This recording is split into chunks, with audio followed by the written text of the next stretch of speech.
اعوذ باللہ من الشیطان الرجیم بسم اللہ الرحمن الرحیم۔ دیکھتی آنکھوں اور سنتے کانوں کو علی رضا کا سلام پہنچے۔ ہم امید کرتے ہیں کہ آپ سب خیریت سے ہوں گے۔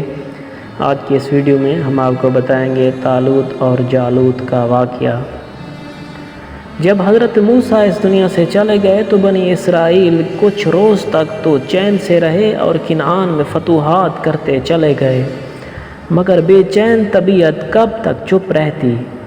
شرارتیں شروع کر دیں تو پھر خدا نے بھی جالوت بادشاہ کو ان پر مسلط کر دیا۔ اس نے انہیں خوب تنگ کیا۔ تب ان لوگوں نے شمیل نبی کی طرف رجوع کیا اور حضرت شمیل سے کہا کہ ہمارے واسطے ایک بادشاہ مقرر کیجیے تاکہ ہم راہ خدا میں جہاد کریں۔ پیغمبر نے فرمایا کہ کہیں ایسا نہ ہو کہ جب تم پر جہاد واجب کیا جائے تو تم نہ لڑو۔ وہ کہنے لگے کہ جب ہم اپنے گھروں اور بال بچوں سے نکالے جا چکے ہیں تو پھر کون سا عذر باقی رہتا ہے کہ ہم خدا کی راہ میں جہاد نہ کریں۔ پھر جب ان پر جہاد واجب کیا گیا تو صرف 313 آدمیوں کے سوا سب کے سب نے کہا کہ ہم جہاد نہیں کرتے۔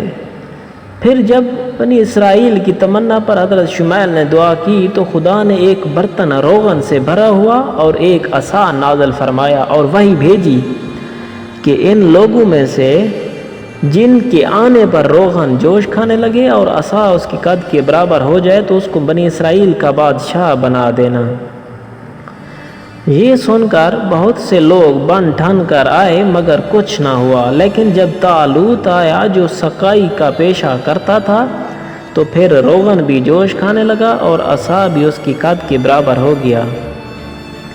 یہ دیکھ کر حضرت شمیل نبی نے اس کو بادشاہ بنا دیا۔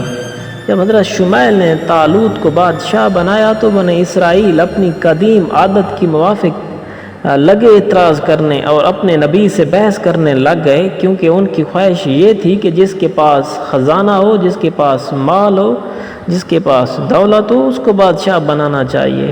جبکہ حضرت شمیل کا جواب تھا کہ سلطنت ان چیزوں سے نہیں بلکہ سلطنت علم و حکمت کے خزانے سے چلتی ہیں، اور اس کا لحاظ خداوند متعال ہمیشہ یہی ایسے ہی کرتا ہے کہ خلیفہ اور نبی اس کو مقرر کرتا ہے جس کے پاس علم اور حکمت ہو۔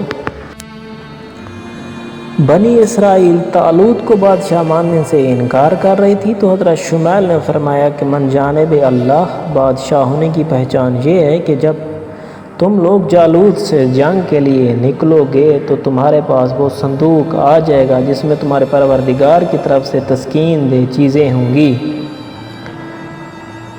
اور ان تبرکات سے بھرا ہوا ہوگا جو موسیٰ اور ہارون کی اولاد یادگار چھوڑ گئی ہے، اور اس صندوق کو فرشتے اٹھائے ہوئے ہوں گے۔ اسی صندوق کو تابوت سکینہ کہتے ہیں۔ تابوت سکینہ کی ہسٹری ہم آپ کو اگلی ویڈیو میں انشاءاللہ بتائیں گے۔ تابوت سکینہ کیا ہے؟ بنی اسرائیل اس صندوق کو بہت متبرک سمجھتے تھے اور جب بھی کسی لڑائی پر جاتے تھے تو اس کو آگے آگے رکھتے۔ جب جالوت کا ان پر غلبہ ہوا تو وہ صندوق بھی ان سے چھین کر لے گیا۔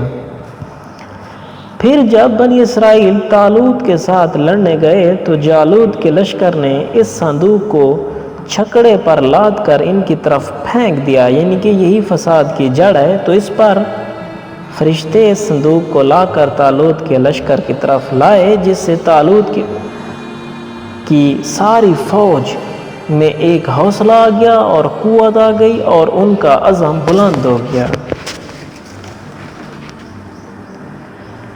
آخرکار طالوت بادشاہ بن گیا اور بنی اسرائیل کے ساتھ جالوت سے جنگ کے لیے نکلے۔ جب یہ لوگ شہر ایلیا سے نکلے تو بہت سخت گرمی کا دن تھا، پیاس کے مارے پریشان ہو گئے سب کے سب، اور طالوت سے کہنے لگے کہ خدا سے دعا کرو کوئی نہر ملے۔ غرض ان کو ایک نہر مل گئی۔ تب حضرت طالوت نے ان کو بتایا کہ دیکھو آرام سے پانی پینا، اگر کسی نے زیادہ پانی پیا تو وہ ہلاک پریشان ہو جائے گا۔ تو صرف 313 آدمیوں کے سوا سب کے سب منہ کے بل پانی پر گر پڑے اور ان کے ہونٹ سیاہ ہو گئے اور چلنے سے بھی وہ قاصر ہو گئے۔ اور کتنا ہی زیادہ وہ پانی پیتے ان کی پیاس نہ جاتی تھی، اور جن لوگوں نے ایسا پانی پیا تھا وہ صحیح رہے اور ان کی پیاس بھی بجھ گئی۔ آخر کار یہ لوگ پہنچ گئے اور جنگ شروع ہو گئی۔ طالوت اور جالوت کے لشکر آمنے سامنے تھے۔ جالوت نے اپنے مد مقابل طلب کیا تو اس کے مقابلے میں کوئی نہ گیا۔ طالوت نے کہا کہ اے بنی اسرائیل والو، جو جالوت کو قتل کرے گا میں اس کو اپنا آدھا ملک بھی دے دوں گا اور اس سے اپنی بیٹی کی شادی بھی کر دوں گا، پر کسی میں اتنی ہمت نہیں ہوئی کہ وہ جالوت کا مقابلہ کر سکے۔ تب حضرت شمیل نے فرمایا کہ ایشیا جو حضرت یعقوب کی اولاد میں سے تھا، اس کے بیٹوں میں سے جس میں فلاں فلاں صفت پائی گئی وہ جالوت کا قاتل ہو گیا۔ تب اس کے 10 بیٹے سامنے آئے، پر وہ علامات اور وہ صفات کسی میں بھی نہیں پائی گئیں۔ آخر میں حضرت داؤد علیہ السلام کو پیش کیا گیا، جو پیشے کے طور پر کسان تھے اور انہیں کسی بھی لڑائی کا تجربہ نہیں تھا۔ پھر اس نے 3 پتھر اٹھائے اور ایک پتھر غلیل میں رکھا اور جالوت کی طرف پھینکا، جو اس کی سیدھا پیشانی پر لگا اور پشت سے نکل کر پیچھے جو کئی آدمی کھڑے تھے ان سب کو لگا اور وہ سب کے سب زخمی ہو گئے۔ جالوت کا مرنا تھا کہ فوج کے قدم اکڑ گئے اور طالوت کو نمایاں فتح حاصل ہوئی۔ اس سلسلے میں حضرت داؤد علیہ السلام کو آدھی سلطنت ملی اور طالوت کے داماد بنے۔ آپ کی سلطنت کا واقعہ قرآن مجید میں بھی ہے۔ اگر آپ ہمارے چینل پر نیو ہیں تو اسے سبسکرائب کرنا مت بھولیے گا تاکہ اسی طرح کی آنے والی نیو ویڈیو سب سے پہلے آپ تک پہنچے۔ فی امان اللہ۔